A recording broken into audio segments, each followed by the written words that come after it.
A billionaire saves a black family from the streets, but an old photo album reveals a surprising connection. What hidden truth about their shared past will come to light? And if you cherish your family and love videos like this, subscribe to our channel to have 10 years of luck in your life. The rain pounded against the windows of a Harrington mansion, each drop a reminder of the isolation that came with wealth. Lucas Harrington sat in his study, surrounded by the trappings of success that had defined his family for generations. The leather-bound books lining the walls, the antique desk that had belonged to his grandfather, and the oil paintings of stern-faced ancestors all spoke of a legacy he had inherited but never quite understood.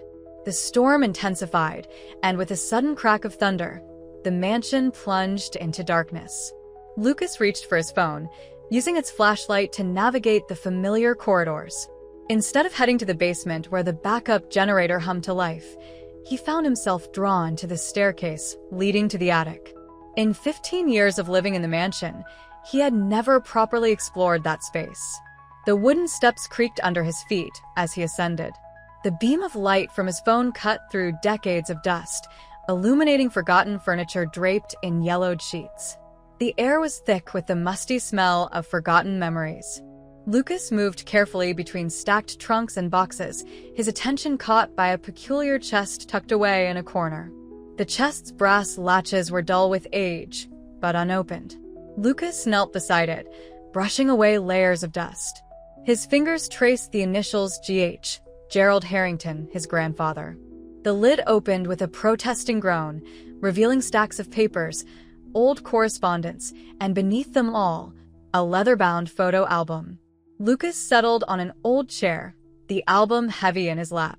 The first pages showed familiar scenes of the Harrington estate from decades ago, but as he turned the pages, unexpected images emerged. Children playing in a vast field, their clothes simple but clean, their faces bright with laughter. One photograph in particular made him pause. A young girl, perhaps 7 or 8, with features that struck him as hauntingly familiar. The resemblance to Samira Johnson was unmistakable. Lucas had met Samira and her brother Malik just months ago when his foundation had selected their family for a community support initiative. The Johnsons had been struggling after their father's illness left them in financial difficulty.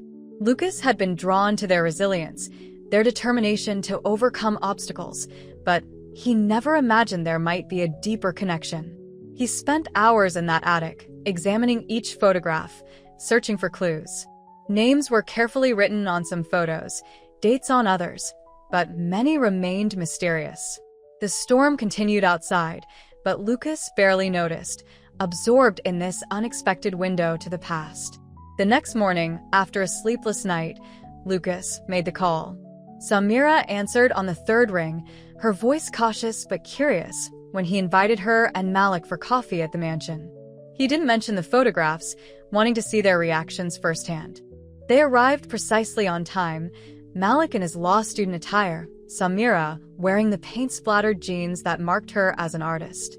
Lucas led them to the conservatory, where sunlight streamed through rain-cleaned windows, illuminating a table set with coffee and pastries. The album sat waiting, closed, on a side table. Lucas waited until they were settled, cups in hand, before retrieving it. "I found something last night," he said, placing it carefully on the table between them. "I think you should see this."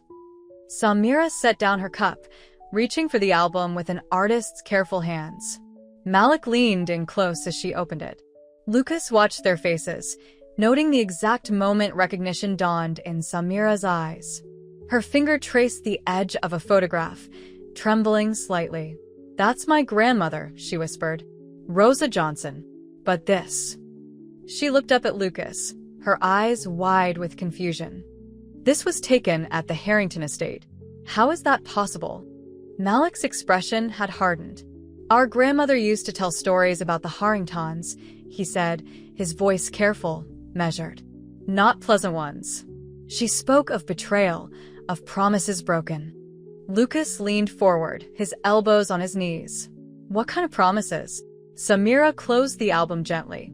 "She never gave us details. It was like a shadow that fell over her face whenever the name Harrington came up. She would just say that some bridges, once burned, leave scars that last generations. The morning light seemed to dim as clouds gathered again outside. Lucas thought of his own grandmother, still living in her cottage on the estate grounds, and her silence whenever he asked about the past. The weight of unspoken histories filled the room. "There's more in the attic," Lucas said finally. "More photos, papers, letters. If you're willing, I'd like to understand what happened between our families. Why these photographs exist, and why they were hidden away." Malik and Samira exchanged glances, years of family loyalty warring with curiosity in their expressions. Finally, Samira nodded. "Our grandmother passed away last year," she said. "She took many secrets with her. Maybe it's time we understood what really happened." As they finished their coffee and made plans to meet again, Lucas couldn't shake the feeling that this discovery would change all their lives. The photographs had opened a door to the past, but what lay beyond it remained unclear. The rain began again outside, gentle now, as if nature itself was washing away the dust of buried histories. The following week found Lucas, Samira, and Malik gathered in the mansion's library. They had transformed the space into a makeshift research center, with laptops open to genealogy websites and stacks of old documents spread across the mahogany table. The photo album that had started their investigation sat at the center, its pages now marked with colored sticky notes. Lucas pulled up another chair as Samira spread out a timeline they'd begun constructing. "Look at this," she said, pointing to a date in 1962. "These photos were taken the summer before the falling out between our families. My grandmother Rosa and your grandfather Gerald appear in almost every picture from that year." Malik adjusted his glasses, leaning over a stack of newspaper clippings from the local archive. "They weren't just friends," he said, sliding one article forward. "They were business partners, or at least planning to be." The yellowed paper showed a younger Gerald Harrington standing with two others in front of a storefront. The caption identified one as Rosa Johnson, her smile bright and confident. "My grandfather never mentioned any of this," Lucas said, studying the photograph. "He always told me he built the business empire from nothing, through his own hard work and determination." "That's not the whole story," Malik replied, laying out more clippings in chronological order.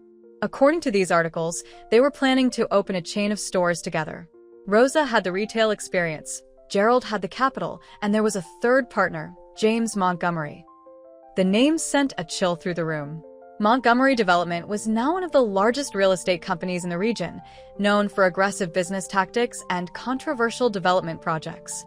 Lucas had crossed paths with James Montgomery III, the founder's grandson, at various business functions. The man always seemed to watch Lucas with an unsettling intensity. As they continued their research, Samira discovered an old leather-bound book tucked between historical records. The spine was cracked, the pages filled with precise handwriting. "It's your grandfather's diary," she said, handling it carefully.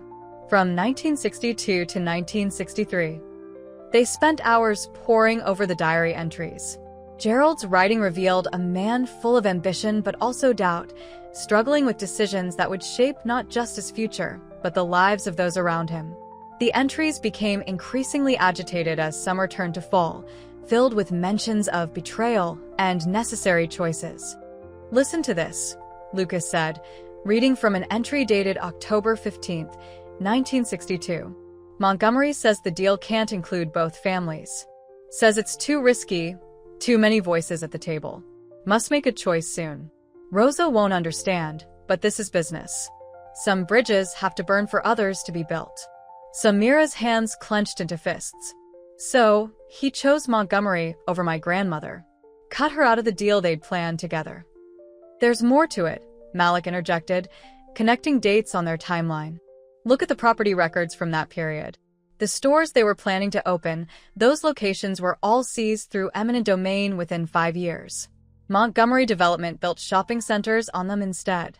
Your grandfather must have known this was coming." Lucas felt the weight of his family's choices pressing down on him. He used Rosa's retail expertise to identify prime locations, then cut her out before Montgomery's development plans became public. they would have made millions from that insider knowledge. The revelation hung heavy in the air. Samira stood abruptly, walking to the window. Her reflection showed an artist's eye taking in the painful history they were uncovering. "I want to tell this story," she said finally. "Not just with documents and photographs, but through art. People need to understand how these choices, these betrayals, echo through generations." "Are you sure that's wise?" Malik asked, ever the cautious law student. "These aren't just historical figures we're talking about. Montgomery development is still powerful. And Lucas, no offense, but your family's reputation is built on this betrayal," Lucas finished. "At least partly." He joined Samira at the window, watching clouds gather over the estate grounds. "Maybe it's time for the truth to come out." Samira turned to face them both. "My art has always been about connecting past and present, showing how history shapes us. This isn't just about exposing old wrongs. It's about understanding who we are now and why." Lucas nodded slowly. "Use whatever you need from the archives. If we're going to tell this story, let's tell all of it." But as they began gathering materials Samira might use, a nagging doubt crept in. What other secrets might they uncover? How many more betrayals lay hidden in these records? The weight of unspoken histories seemed to grow heavier with each revelation. They worked late into the evening, the library's warm lighting casting long shadows across their research materials. Each document they uncovered added another layer to a story that was becoming increasingly complex. It wasn't just about business decisions or betrayed partnerships anymore. It was about the ripple effects of choices made decades ago, still shaping their lives in ways they were only beginning to understand. As Samira photographed key documents and Malik made detailed notes, Lucas found himself wondering about the cost of truth. His grandfather's legacy had always been a source of pride. Now it seemed built on a foundation of calculated betrayal. Yet something about Samira's determination to transform this painful history into art offered a glimmer of hope. Perhaps understanding the past was the first step toward a different kind of future. Malik Johnson sat in the community center's meeting room, surrounded by activists and community organizers. The space was cramped but energetic, with posters about social justice and local initiatives covering the walls. As a law student, he had always planned to make a difference, but discovering the truth about his family's history had given his mission a sharper focus. "We need to address the systematic displacement of local businesses," he said, standing before the group. "What happened to my grandmother wasn't an isolated incident. It's a pattern that continues today." He pulled up a presentation showing a map of recent development projects, many bearing the Montgomery Development logo. From the back of the room, a familiar voice cut through the discussion. "That's ancient history, Malik." Marcus Chun, a former classmate, stood up. "These developers bring jobs, modernization. You can't stop progress because of something that happened 60 years ago." Malik kept his voice steady, though his hands clenched the edge of the podium. Progress for whom? Last month alone, 3 family-owned businesses were forced out of their locations. The same tactics, just a different decade. After the meeting, Marcus approached him. "Look, I get that you're fired up about your family's story, but you're making powerful enemies. Montgomery Development has friends everywhere, and now you're hanging out with Lucas Harrington? People are talking." "Let them talk," Malik replied, gathering his materials. "Someone needs to stand up to these practices." The conversation stayed with him as he drove to the Harrington mansion later that day.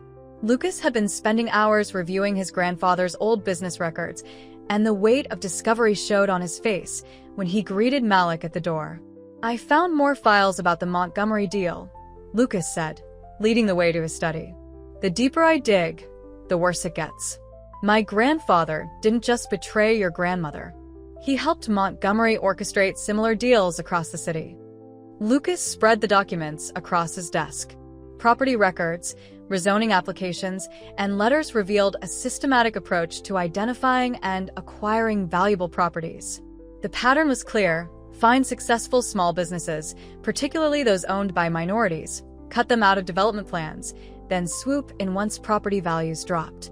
I always wondered why my father was so insistent that I learn every detail of our family's business history, Lucas said, running a hand through his hair. Now I understand. He wanted me to see the whole machine, not just the polished surface we show the world. Across town, Samira stood in her studio, surrounded by canvases. Her latest work incorporated photographs from the album, transferred onto large-scale paintings. Each image was partially obscured by layers of dark paint, suggesting the buried truths they were uncovering. A local gallery owner, Patricia Waters, studied the pieces with a critical eye. These are powerful, Samira. But are you sure about this? The Harringtons are major patrons in the art world. And Montgomery Development? They own half the gallery spaces downtown. Samira picked up a brush, adding another layer to a canvas, showing her grandmother's hopeful young face alongside Gerald Harrington. That's exactly why this story needs to be told. Art isn't just about beauty, it's about truth. Patricia shook her head. Truth is expensive. Your last series about community displacement barely sold. You need to think about your career. My grandmother lost everything because people chose profit over principle, Samira replied, her brush strokes becoming more intense. I won't do the same. Later that evening, the three of them gathered in Samira's studio. Malik shared his experience at the community center, while Lucas described his discoveries in the business records.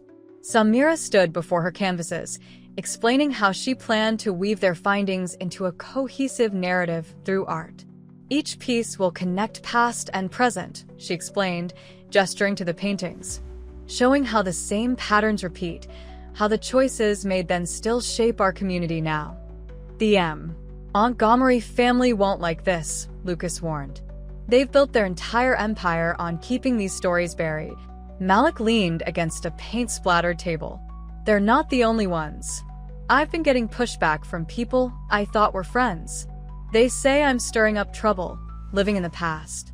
Maybe we are, Samira admitted, studying her work. But the past isn't done with us. Look at how these neighborhoods are changing, how small businesses are still being pushed out.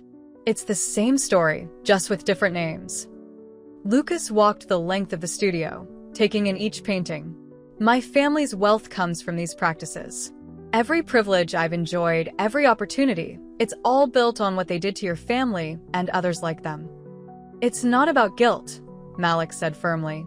It's about responsibility, about using what we know to make changes now. Samira nodded, picking up a fresh canvas. That's what this exhibition will be about. Not just exposing the past, but showing how we can face it together, how we can do better. As night fell outside the studio windows, they continued planning. Each of them had found their own way to address the legacy they'd uncovered. Malik through activism and law, Lucas through examining his family's business practices, and Samira through her art. Yet as their paths converged around this shared history, none of them could predict how their choices would soon force long-buried truths into the light. The Metropolitan Gallery hummed with anticipation on opening night. The space had been transformed by Samira's work, with massive canvases creating a narrative path through decades of hidden history. Photographs from the album were woven into painted scenes, while documents and letters floated like ghostly text across the surfaces. The lighting cast strategic shadows, suggesting the dark corners where truth had remained hidden for so long. Lucas stood near the entrance, watching the city's elite filter in. He recognized faces from board meetings and charity galas, people who had built their fortunes on the same foundation as his family. They moved through the exhibition with glasses of champagne, their expressions shifting from curiosity to discomfort as they began to recognize names and places in the artwork. Malik circulated through the crowd, dressed in a sharp suit that marked him as both lawyer and activist. He carried a small notebook, documenting reactions and conversations. Several community members he'd invited stood in clusters, pointing out familiar locations in the paintings, sharing stories that echoed the patterns Samira had revealed. The tension in the room ratcheted up when James Montgomery III arrived. He moved through the space like he owned it, which, technically, he did. Montgomery Development held a controlling interest in the gallery building. His presence seemed to lower the temperature by several degrees, conversations dying as he passed. Samira stood before her centerpiece, a massive triptych that incorporated her grandmother's photograph alongside documents from Gerald Harrington's files. The young Rosa Johnson's face emerged from layers of corporate paperwork, her eyes seeming to follow viewers around the room. "Quite the historical revision you've created here," a voice cut through the murmur of the crowd. Richard Sterling, one of Lucas's father's oldest friends, approached Samira. His smile didn't reach his eyes. "Though I question the accuracy of your interpretation." Lucas moved closer, watching the interaction. Sterling had been on the Harrington Corporation's board for decades, a contemporary of his grandfather's who had helped shape the company's aggressive expansion. "Every image, every document shown here is authentic," Samira replied, her voice steady. "Would you like to see the originals?" Sterling's smile tightened. "Documents can be misleading without proper context. Your grandmother, for instance, S." He was hardly equipped to handle the scale of development being planned. The decision to proceed without her was a kindness, really. She would have been out of her depth. A kindness. Malik stepped forward, his law student composure cracking. They used her knowledge, her relationships with local business owners, then cut her out of the deal entirely. "How is that a kindness?" "You weren't there, young man," Sterling snapped. "You don't understand how business worked in those days. Certain arrangements were necessary for progress." The confrontation drew attention. Other guests gathered, forming a loose circle around the drama unfolding before Samira's triptych. Lucas saw James Montgomery III watching from the periphery, his expression unreadable. "Progress." Malik's voice rose. "Is that what you call systematic displacement? Using inside information to force people out of their businesses, their homes?" Sterling turned to Lucas. "Are you going to stand there while they drag your grandfather's name through the mud? Gerald Harrington built this city's future. These people want to tear down everything he accomplished." Lucas felt the weight of every eye in the room. The moment stretched, filled with decades of privilege and power, of choices made and justified. When he spoke, his voice carried clearly through the silent gallery. "My grandfather made choices that hurt people," he said. "Real people with dreams and plans of their own. We can acknowledge that without diminishing his other accomplishments. But we can't pretend it didn't happen." Sterling's face flushed dark red. "This is absurd. You're throwing away generations of relationships, of trust. For what? Some artistic statement? A misguided sense of guilt?" "For the truth," Samira interjected. She gestured to her paintings. "These aren't just images. They're evidence of real decisions that shaped real lives. My grandmother lost everything because of those decisions. How many others shared her fate?" The confrontation escalated as more voices joined in. Old guard defenders of the status quo clashed with community members who had lived with the consequences of those long-ago choices. The gallery space became a battlefield of competing narratives, each side certain of their righteousness. James Montgomery III finally moved from his observation point, approaching the center of the storm. The crowd parted before him, conversations dying mid-sentence. He stood before the triptych, studying it with the air of a man evaluating a purchase. "Impressive work," he said, his voice carrying easily through the tense silence. "Though perhaps a bit inflammatory. It would be a shame if this kind of provocative display made it difficult for the gallery to maintain its lease." The threat hung in the air, blatant and brutal. Malik started forward, but Lucas caught his arm. This wasn't a battle they could win with direct confrontation. The power dynamics were too deeply entrenched. The evening ended in a cloud of discomfort and unresolved tension. As the last guests departed, Samira, Malik, and Lucas stood in the emptied gallery, surrounded by the truth they had dared to display. The revelations they had uncovered hung on the walls, impossible to ignore but equally impossible to fully resolve in a single night. "They'll try to shut this down," Malik said quietly. "Let them try," Samira replied, her determination evident in every word. "The truth is out now. They can't bury it again." Lucas stared at his grandfather's handwriting, enlarged and illuminated on the gallery wall. "This is just the beginning," he said. "There's more to this story. I can feel it." None of them could know how right he was, or how the next revelations would shake their understanding of not just the past, but their own identities.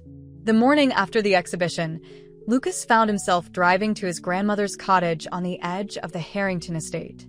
Eleanor Harrington had lived there for decades, refusing to move into the main house even after her husband's death.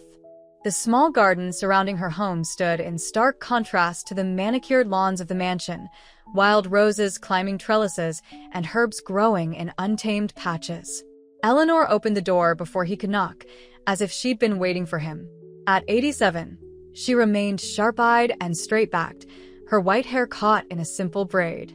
The cottage smelled of tea and fresh-baked scones, but Lucas noticed her hands trembling slightly as she poured.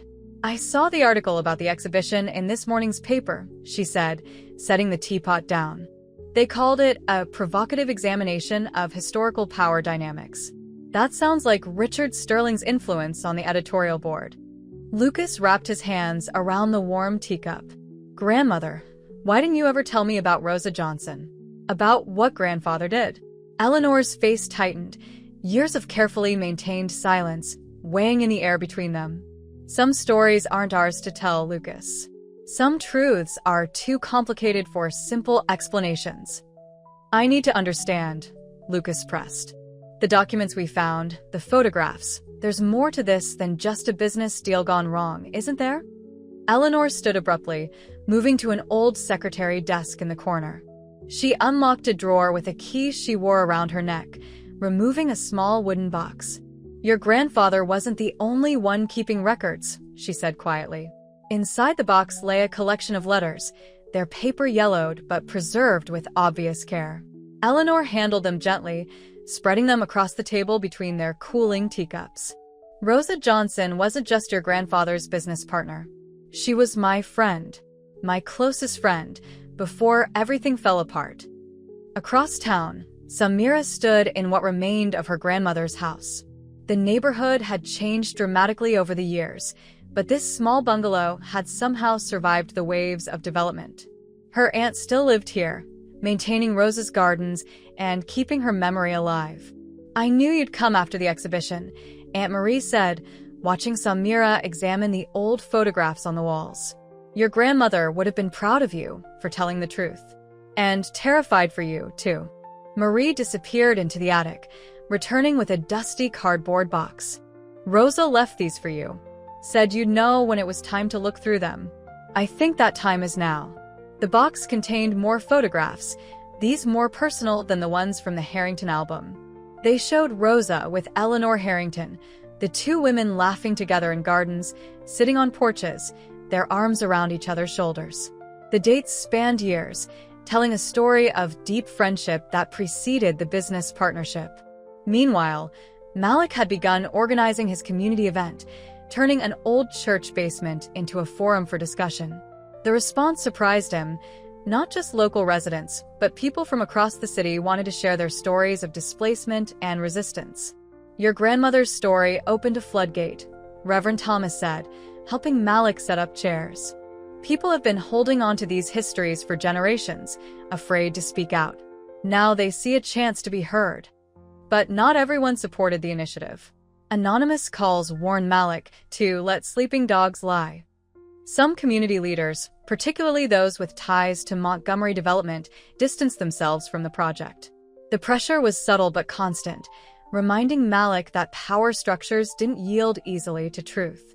Back in Eleanor's cottage, Lucas read through the letters with growing disbelief. They revealed a deeper history than anyone had suspected, filled with shared dreams and silent sacrifices. His grandmother's hands shook more visibly now as she watched him read. The betrayal wasn't just about business, Eleanor said finally. Gerald and James Montgomery, they destroyed more than just a partnership. They broke apart a family. "What do you mean?" Lucas asked, but Eleanor shook her head, reaching for the last letter in the box. "Read this one," she said.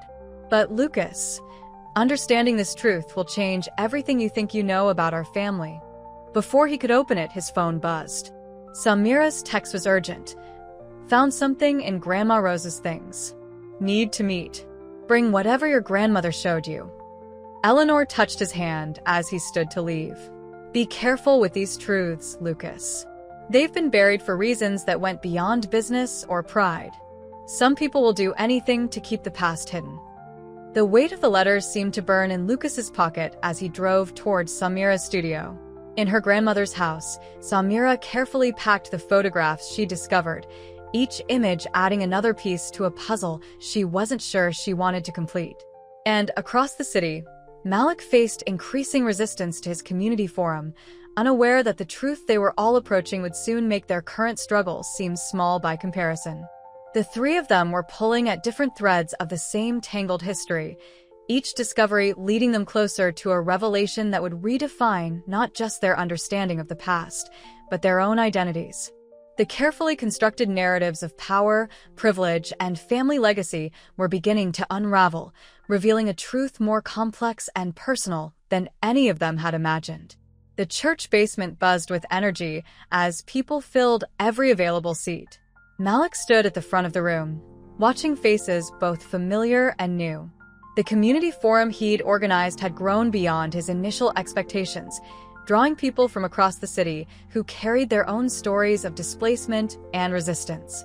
An elderly man stood up, his voice steady despite his age.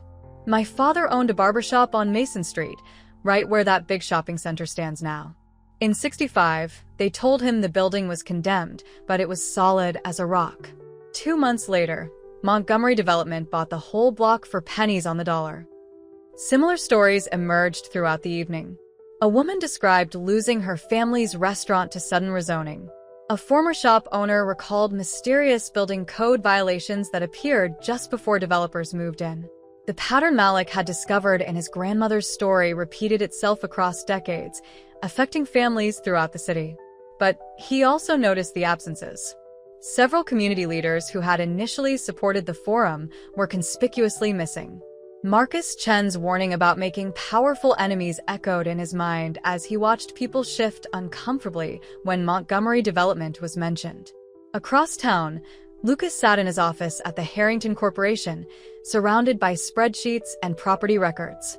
Since the exhibition, he'd been reviewing every major development project his family had been involved in over the past 50 years. The patterns were impossible to ignore. The same tactics his grandfather had used against Rosa Johnson had become standard practice.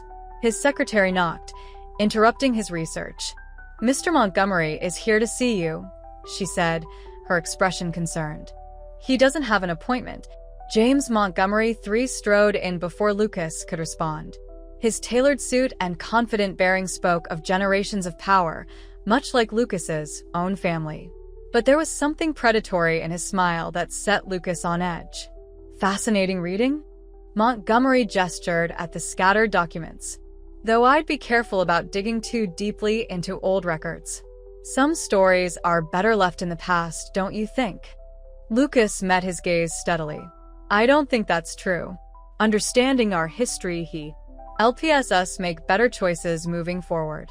Better choices. Montgomery's smile tightened. Like supporting that artist's character assassination of your own grandfather? Or letting that Johnson boy stir up trouble with his community meetings? He leaned forward, placing both hands on Lucas's desk. "Your grandfather understood how things work in this city. He made the right choice back then, partnering with my grandfather instead of that woman. Don't make the mistake of questioning decisions you don't fully understand." After Montgomery left, Lucas sat in his office for a long time, thinking about choices and consequences. Finally, he made a decision. The next morning, he called a meeting of the Harrington Corporation's board of directors. "I've been reviewing our development practices," he began, standing before the group of older men who had helped shape his family's empire. "I'm proposing changes to how we approach community development. No more predatory acquisitions. No more manipulating zoning laws to force people out. We need to work with communities, not against them." Richard Sterling's laugh cut through the room. "Your grandfather would be rolling in his grave. This business isn't about making friends, Lucas. It's about progress, about growth." "Whose progress?" Lucas countered. "Whose growth? We have an opportunity to do things differently." Meanwhile, Samira prepared for her next gallery showing. The controversy from the first exhibition had led to increased interest in her work, but also increased pressure. Several galleries had quietly withdrawn their offers to show her pieces, citing scheduling conflicts or space limitations. She stood in her studio, adding final touches to a new series of paintings. These pieces went deeper than the first exhibition, incorporating the personal photographs she'd found in her grandmother's house. The images of Rosa and Eleanor's friendship gave the historical narrative a human dimension that couldn't be dismissed as mere business decisions.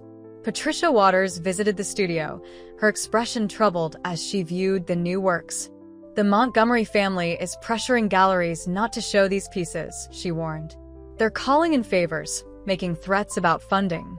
Even collectors are getting nervous about being associated with controversial art.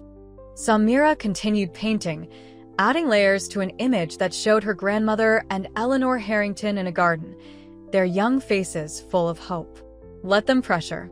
The truth doesn't stop being true just because people try to hide it. That evening, Malik's community forum reached a critical moment. A former employee of Montgomery Development stood up to speak, his voice shaking. "I worked in their records department in the 80s, he said. What happened to Rosa Johnson? It wasn't just about business. There were personal reasons, family connections that got buried along with everything else.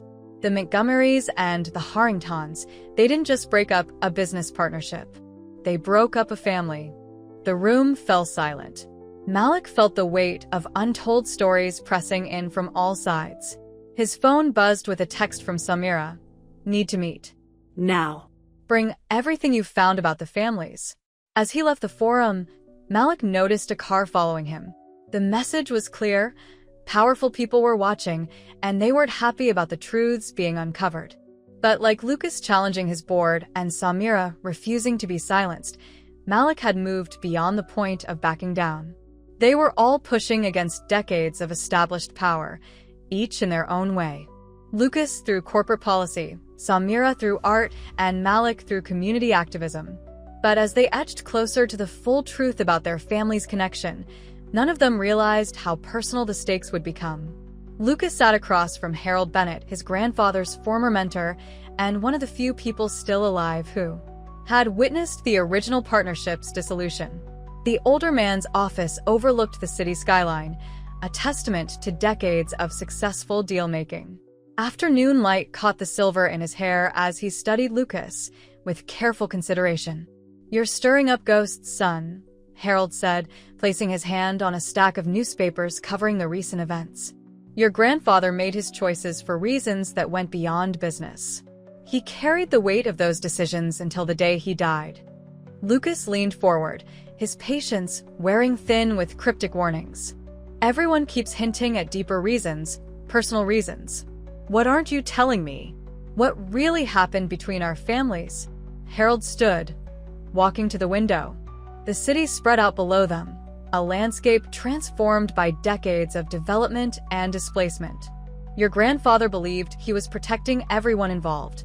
The partnership with Montgomery offered more than just business advantages, it offered silence." "Silence about what?" "Some truths can destroy more than reputations, Lucas. They can unravel entire families." Harold turned back to face him. "Have you noticed how much Samira Johnson resembles your Aunt Catherine in those old photographs? Not just a passing similarity, but something deeper?" Before Lucas could process this implication, his phone buzzed. Samira had sent a message. "Found something in the archives. A letter from your grandfather to my grandmother. It changes everything." Across the city, Samira stood in her studio, the letter trembling in her hands.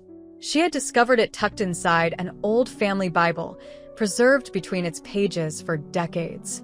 The yellowed paper contained revelations that made her question everything she thought she knew about her family's history. Her phone rang, Malik calling. "Someone broke into the community center," he said without preamble. "They went through all our research files. Nothing was taken, but papers were scattered everywhere. It feels like a warning." "Come to the studio," Samira replied. "Now. There's something you both need to see." While waiting for them, Samira placed the final touches on her newest painting. It depicted two family trees intertwined, their branches weaving together in ways that suggested connections deeper than business or friendship.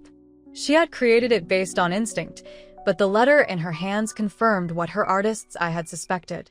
Malik arrived first, still angry about the break-in. The police said there's nothing they can do. No evidence of forced entry, nothing stolen. But someone wants us to know they can get to our information. They're scared, Samira said, smoothing the letter on her workbench. And after reading this, I understand why. Lucas arrived moments later, still processing his conversation with Harold Bennett. The three of them stood around Samira's workbench, the letter between them, none willing to be the first to acknowledge what its contents suggested. My aunt keeps telling me to be careful with the truth, Lucas said finally, that some revelations can't be undone. Samira picked up the letter. This is from your grandfather to my grandmother, dated 2 weeks before the partnership dissolved. Listen to this. Rosa, what Montgomery threatens to reveal would destroy both our families. Eleanor's involvement must remain hidden. The children must never know. This business deal, this betrayal, it's the only way to protect everyone. Forgive me. The implications hung heavy in the studio air. Malik paced, his legal training pushing him to examine every angle. The timing matches. And the photographs we found, the ones showing Eleanor and Rosa together all those years, they weren't just friends, were they? There's more, Lucas said quietly. Bennett just told me to look at the resemblance between Samira and my Aunt Catherine. Said it wasn't just a coincidence. Samira's hands clenched around. The letter. My grandmother never spoke about her younger years before she married my grandfather. The dates would align. If she and Eleanor... A sharp knock interrupted them. Through the studio's window, they could see James Montgomery III waiting outside, his expression cold and determined. The moment of revelation fractured as present-day power politics intruded on historical discoveries. Don't open it, Malik said, but Samira was already moving toward the door. No more hiding, she said firmly. Whatever the truth is, it's time it came out. But as she reached for the door handle, her phone lit up with an urgent message from Eleanor Harrington. Don't trust Montgomery. He doesn't know the whole truth. Come to the cottage. Bring the letter. It's time you all knew everything. The three friends exchanged glances, weighing their options. Montgomery knocked again, more insistently. The truth they sought lay in multiple directions, through that door or at Eleanor's cottage. The choice they made in that moment would determine not just their understanding of the past, but the future of both their families. The decision came swiftly. They would go to Eleanor. Lucas texted Montgomery a brief message about a scheduling conflict while Samira gathered her materials and Malik secured the studio's back exit. Within minutes, they were in Lucas's car, heading toward the Harrington estate as the sun began to set behind the city's skyline. Eleanor waited for them on her cottage porch, a small lamp casting warm light against the growing dusk. She had prepared for this moment, evidenced by the documents spread across her living room table and the determined set of her shoulders. As they settled into her comfortable space, the contrast between this intimate setting and Montgomery's imposing presence at the studio door felt significant. You found Gerald's letter to Rosa, Eleanor said, not a question but a confirmation. She reached for a wooden box similar to the one she had shown Lucas earlier, but larger, more worn with age and handling. Now you need to understand the whole story. Samira placed the letter on the table. In the warm lamplight, Gerald Harrington's handwriting seemed to waver, decades-old ink holding secrets about to be revealed. Eleanor touched the paper gently, her fingers trembling slightly. Rosa and I grew up together, Eleanor began, her voice steady despite her shaking hands. Not just as friends, but as sisters. Our mother died giving birth to Rosa, and our father couldn't bear to raise us alone. He split us up. I went to our aunt's family, the Harringtons, and Rosa was adopted by the Johnsons. The revelation landed like a physical force in the quiet room. Malik leaned forward, his legal training pushing him to seek clarity. You're saying Samira's grandmother was your biological sister? That our families were already connected before the business partnership? Yes, Eleanor confirmed, opening the wooden box. We discovered the truth when we were teenagers. Our father had left letters explaining everything, to be given to us when we turned 18. But by then, we had grown up in different worlds, me with the wealthy Harringtons, Rosa with the working-class Johnsons. She spread out more photographs, these older than the ones they had seen before.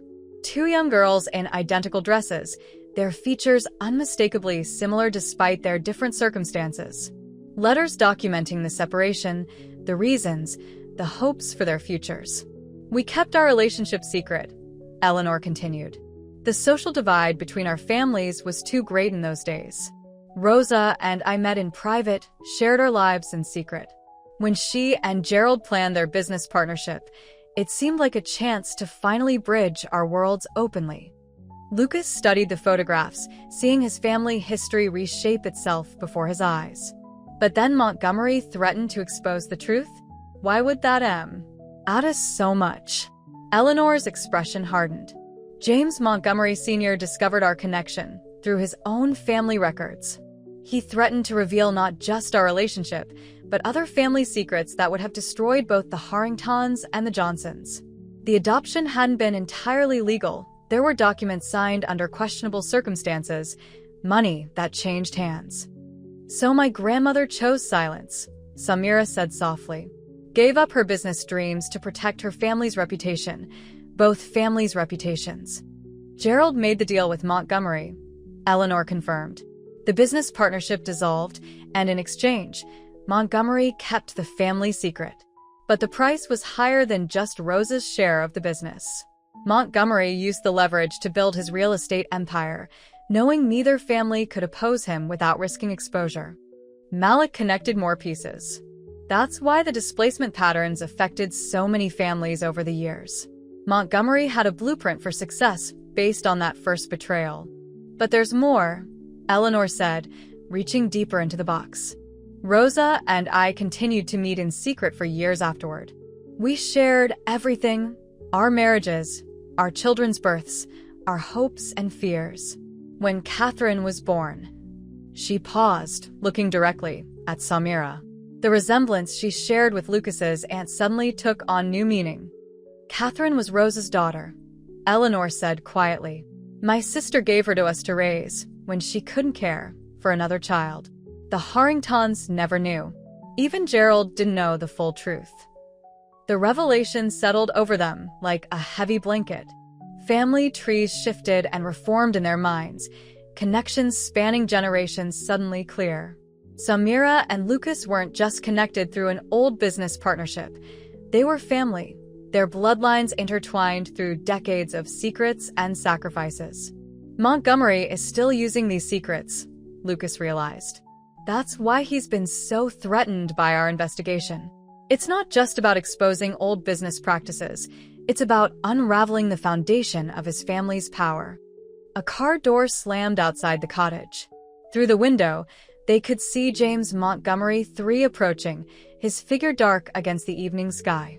Eleanor straightened in her chair, the weight of decades of secrets evident in her posture. He doesn't know everything, she said firmly. There are still truths that could shift the balance of power in this city. Rosa and I made sure of that before she died. The knock on the door echoed through the cottage. They had uncovered one layer of truth, but Eleanor's words suggested more revelations to come.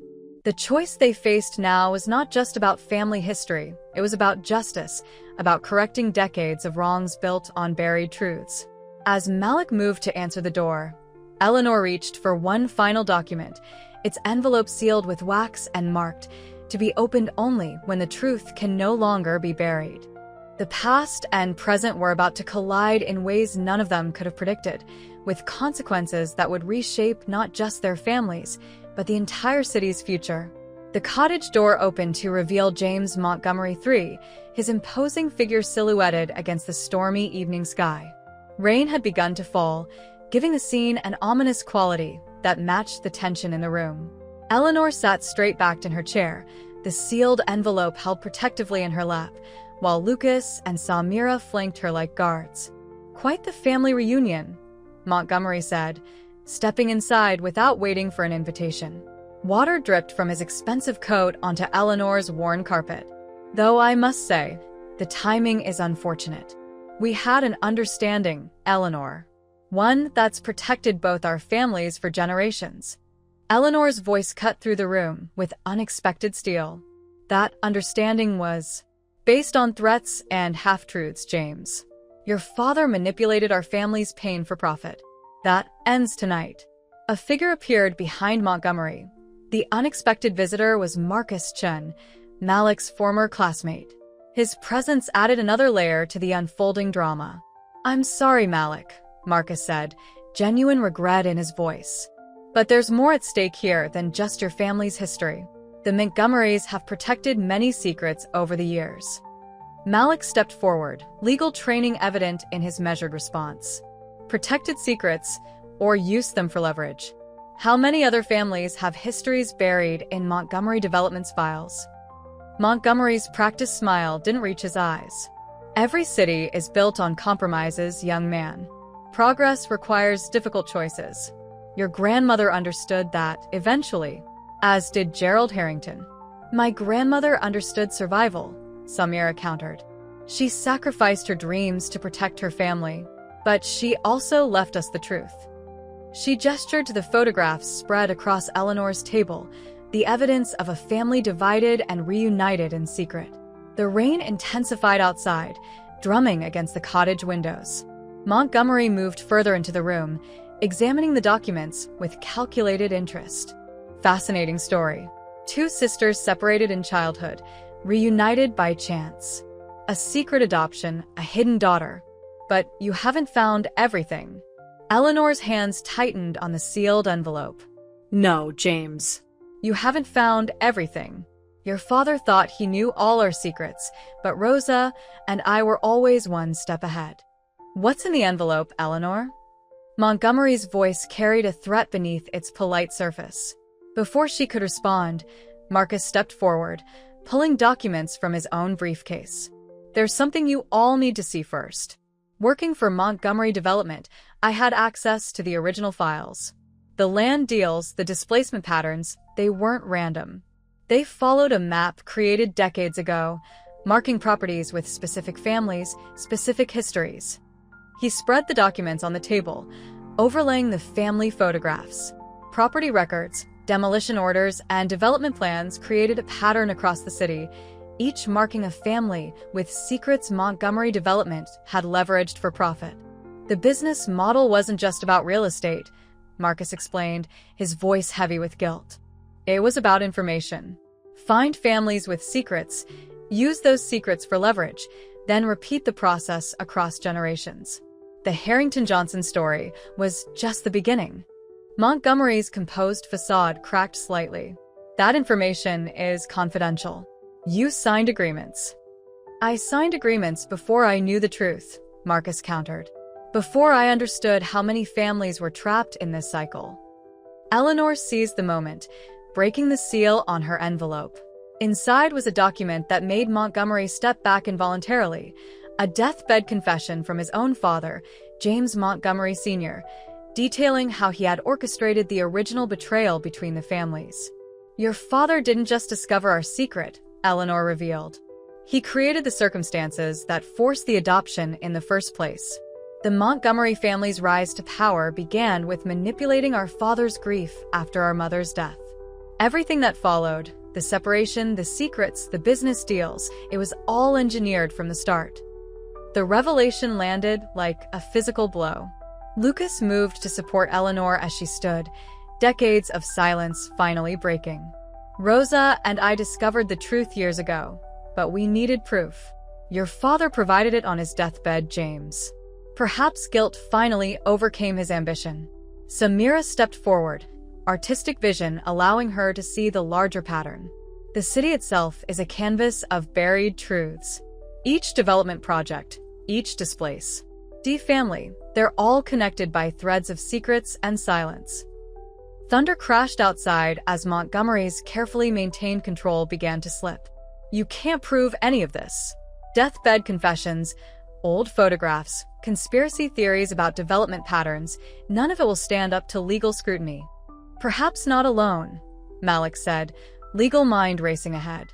But combined with Marcus's evidence, the community testimonies we've gathered, and the documented pattern of displacement, it tells a compelling story of systematic exploitation spanning generations.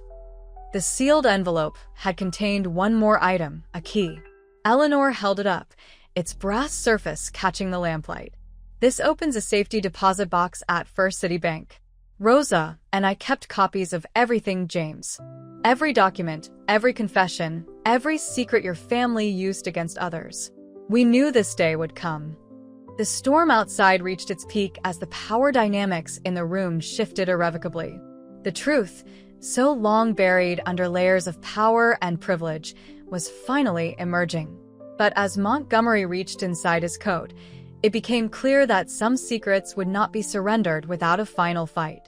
The tension in Eleanor's cottage reached its peak as Montgomery withdrew his hand from his coat, producing not a weapon but a worn leather journal.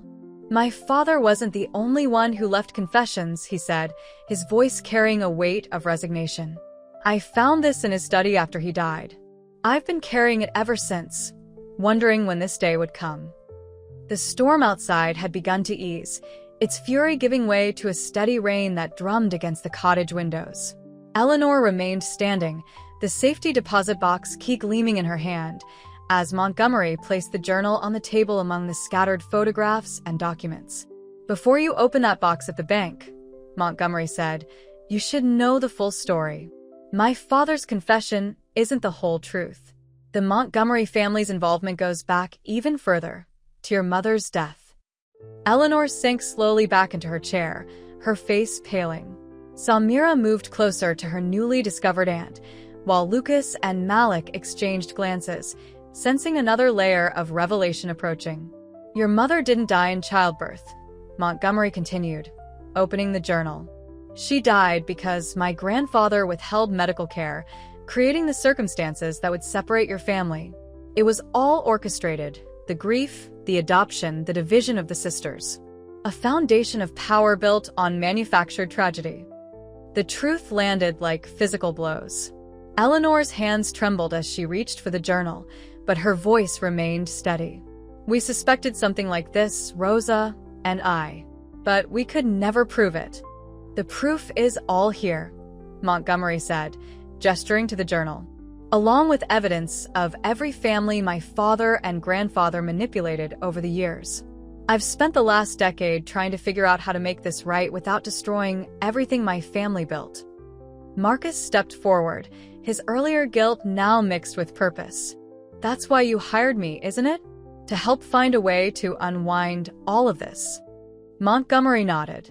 I needed someone outside the family to understand the scope of what we'd done, to help find a path forward that wouldn't just expose the past, but actually heal some of the damage. Samira moved to her work table, where her latest canvas stood covered.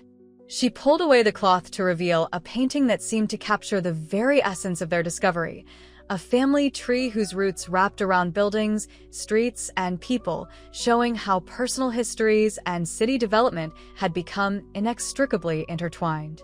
The truth isn't just about our families anymore, she said, touching the painted branches. It's about every family that's been displaced, every community that's been divided. We need to do more than just expose the past.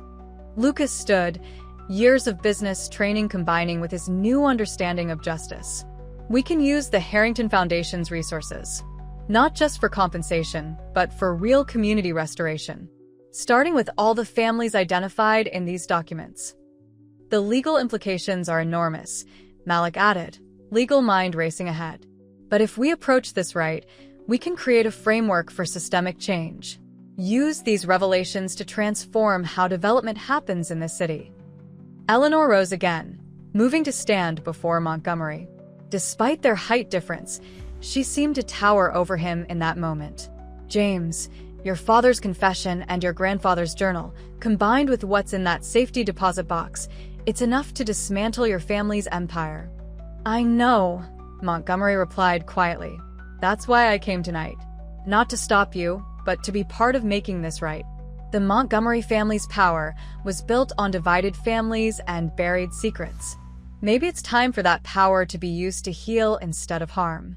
As if in response to this declaration, the storm outside finally broke.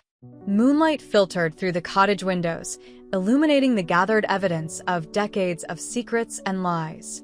But it also illuminated the possibilities for redemption and restoration. Samira went to her Aunt Eleanor, taking her hand. The resemblance between them was clear now, the shared blood visible in their features and in their determination to see justice done. Grandmother Rosa always said that truth was like art. It reveals itself layer by layer, and sometimes the final stroke changes everything that came before. The group gathered around Eleanor's table, generations of secrets and power laid bare before them. The sealed confession, Montgomery's journal, Marcus's evidence, and the key to Rosa's safety deposit box. Together they held the power to reshape not just their family histories, but the future of the entire city. Eleanor reached for the photo of herself and Rosa as young girls, before secrets and power had torn them apart. "My sister never got to see this day," she said softly, "but she believed it would come. That's why she arranged for Samira to find that first photograph, why she made sure all the evidence would surface when the time was right." "And now?" Lucas asked, looking at his newly discovered family members. "Now we finish what Rosa started," Eleanor said firmly. "We bring every truth to light, help every family touched by these secrets, and make sure this pattern of power and exploitation ends with our generation." As dawn began to break outside the cottage windows, they began to plan how to share their discoveries with the world. Not just as an exposé of past wrongs, but as a blueprint for making things right. The truth had finally emerged, revealing not only the deep connections between their families, but also a path forward toward healing and justice. Montgomery's power had been built on dividing families and burying secrets. But in the end, those same secrets had brought families back together, creating an opportunity for transformation that none of them could have imagined when Lucas first discovered that old photograph album in his attic. The story that began with buried truths would end with revelation and restoration, changing not just their families, but the entire fabric of the city they called home.